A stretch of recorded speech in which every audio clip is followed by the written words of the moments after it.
कलयुग में भगवान श्री राम, सीता जी, लक्ष्मण जी और हनुमान जी का निवास कहाँ है? इस बारे में ऋषि वाल्मीकि जी ने त्रेता युग में भगवान श्री राम को बताया था कि कलयुग में आपका निवास स्थान कहाँ होगा, और इसी रहस्य के बारे में आज हम इस वीडियो में जानने वाले हैं। तो चलिए मित्रों, वीडियो को स्टार्ट करते हैं। वीडियो में आगे बढ़ने से पहले आपसे निवेदन है, अगर आप इस चैनल पर पहली बार आए हैं तो कृपया चैनल को सब्सक्राइब अवश्य करें, ताकि सनातन धर्म से जुड़ी सही जानकारी आप तक पहुंचती रहे। मित्रों, यह बात तब की है जब भगवान श्री राम अयोध्या से वन की ओर जा रहे थे। तब श्री राम रास्ते में सुंदर वन, तालाब और पर्वत को देखते हुए वाल्मीकि जी के आश्रम में पहुँचे। श्री रामचंद्र जी ने देखा कि मुनि का निवास स्थान बहुत सुंदर है, जहाँ सुंदर पर्वत, वन और पवित्र जल है। पवित्र और सुंदर आश्रम को देखकर श्री राम जी हर्षित हुए। श्री राम जी का आगमन सुनकर मुनि वाल्मीकि जी उन्हें लेने के लिए आगे आए।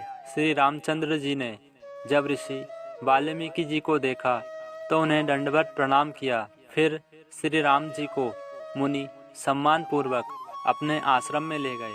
श्रेष्ठ मुनि वाल्मीकि जी ने प्राण प्रिय अतिथियों को पाकर उनके लिए मधुर कंद, मूल और फल मंगवाए।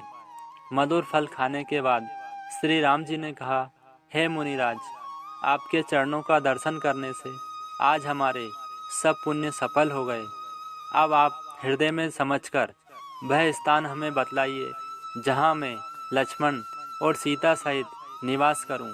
श्री राम जी की सहजी सरल वाणी सुनकर ज्ञानी मुनि वाल्मीकि जी बोले, हे प्रभु, आप धन्य हैं। हे राम, आप वेद की मर्यादा के रक्षक जगदीश्वर हैं, और जानकी जी आपकी स्वरूप भूता माया है, जो आपका रुख पाकर जगत का सृजन, पालन और संहार करती हैं। आपने मुझसे पूछा कि मैं कहाँ रहूं, परंतु मैं यह आपसे पूछता हूं कि ऐसा कौन सा स्थान है जहाँ पर आप निवास नहीं करते। ये सारा संसार ही आपकी माया है। जहाँ आप ना हों वह स्थान इस संसार में कहीं नहीं है। फिर वाल्मीकि जी ने भविष्य के लोगों के कल्याण के लिए हंसकर अमृत रस में डुबोई हुई मीठी वाणी से बोले, हे राम जी, सुनिए, अब मैं आपको वह स्थान बताता हूँ जहाँ आप सीता जी और लक्ष्मण जी सहित निवास कीजिए। हे प्रभु, जिनके कान समुद्र की भांति आपकी सुंदर कथा रूपी अनेक सुंदर नदियों से निरंतर भरे रहते हैं, परंतु कभी तृप्त नहीं होते, उनके हृदय में आप निवास कीजिए।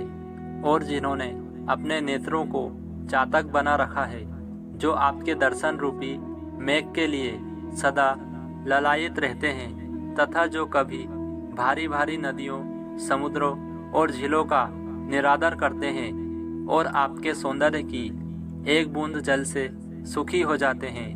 हे रघुनाथ जी, उन लोगों के हृदय रूपी सुखदायी भवनों में आप लक्ष्मण जी और सीता जी सहित निवास कीजिए।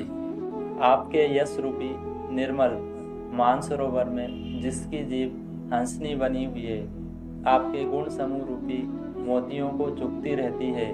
हे राम जी, आप उनके हृदय में बसिए, जिनकी नासिका प्रभु आपके पवित्र और सुगंधित सुंदर प्रसाद नृत्य आदर के साथ ग्रहण करती है, और जो आपको अर्पण करके भोजन करते हैं और आपके प्रसाद रूप ही वस्त्र धारण करते हैं, जिनके मस्तक देवता, गुरु और ब्राह्मणों को देखकर बड़ी नम्रता के साथ प्रेम पूर्वक झुक जाते हैं, जिनके हाथ नृत्य श्री रामचंद्र जी आपके चरणों की पूजा करते हैं, और जिनके हृदय में श्री राम जी आपका ही भरोसा है, दूसरा नहीं, तथा जिनके चरण श्री राम जी आपके तीर्थों में चलकर जाते हैं।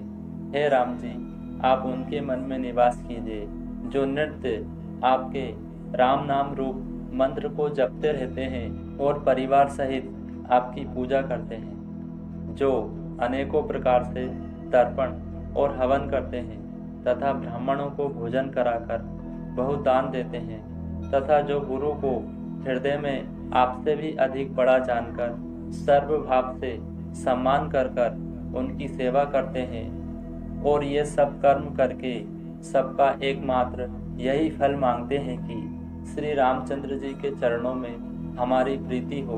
उन लोगों के मन रूपी मंदिर में सीता जी और रघुकुल को आनंदित करने वाले आप दोनों बसिए, जिनके ना तो काम, क्रोध, मद, अभिमान और मोह है, न लोभ है, न क्षोभ है, न राग है और ना ही द्वेष है और न कपट, दम्भ और माया ही है। हे रघुराज, आप उनके हृदय में निवास कीजिए, जो सबके प्रिय और सबका हित करने वाले हैं, जिन्हें दुख और सुख तथा प्रशंसा, बड़ाई और गाली समान हैं, जो विचार कर सत्य और प्रिय वचन बोलते हैं तथा जो जागते सोते आपकी ही शरण में हैं और आपको छोड़कर जिनका कोई दूसरा सहारा नहीं है।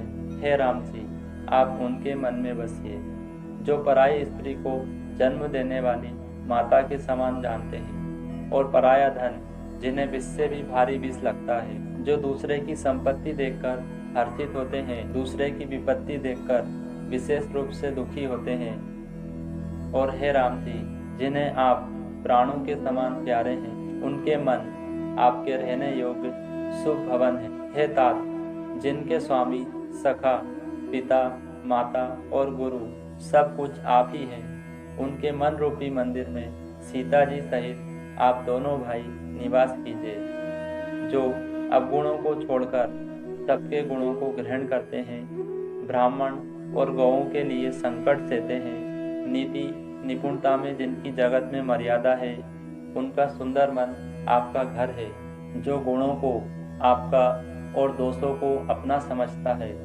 जिसे सब प्रकार से आपका ही भरोसा है और राम भक्त जिसे प्यारे लगते हैं, उसके हृदय में आप सीता जी सहित निवास कीजिए। जाति, पाति, धर्म, धन, बड़ाई, प्यारा परिवार और सुख देने वाला घर सबको छोड़कर जो केवल आप ही को हृदय में धारण किए रहता है, हे रघुनाथ जी, आप उनके हृदय में निवास कीजिए। स्वर्ग, नर्क और मोक्ष जिसकी दृष्टि में समान है, क्योंकि वह जहाँ तहाँ केवल धनुष बाण धारण किए आप ही को देखता है, और जो कर्म से, वचन से और मन से आपका दास है, हे राम जी, आप उसके हृदय में डेरा कीजिए, जिसको कभी कुछ भी नहीं चाहिए और जिसका आपसे स्वाभाविक प्रेम है, और आप उसके मन में निरंतर वास कीजिए, वह आपका अपना घर है। इस प्रकार मुनि श्रेष्ठ वाल्मीकि जी ने श्री रामचंद्र जी को घर दिखलाए। उनके प्रेम पूर्ण वचन श्री राम जी के मन को अच्छे लगे।